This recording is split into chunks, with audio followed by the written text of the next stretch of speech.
Hello नमस्ते नवीन दाई, के छ खबर? हजुर नमस्ते। भाइ कान्छा भाइ ठिकै छ भन हो। अनि आफ्नो के छ?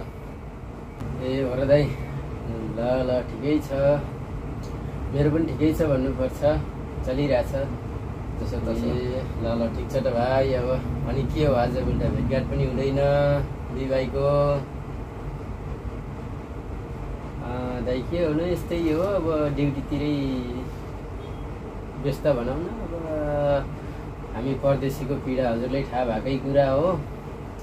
अब अघि पछि ड्युटीतिर जाने, ड्युटी आउने, के हो बस्ने। अब छुट्टीको समयमा मात्र ताउने। अब दुई भाइ यसो भेटौँ भनेर आज चाहिँ छुट्टीको दिन भएर यसो आएको, नत्र खासै समय मिल्दैन भनौँ न दाइ। अब ड्युटीतिर जाने आउने, ठगाइला हुन्छ, आयो नुहायो बस्यो खायो सुट्यो, त्यही त हो, अरू के हुनु र है।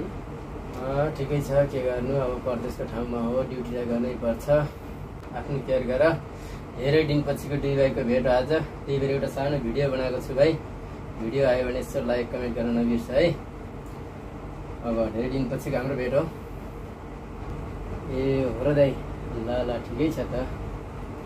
अब झन् राम्रो कुरो हो भनेपछि भिडियो नै पो बनाइदिनु भएको रहेछ है। ल ल ठिक छ,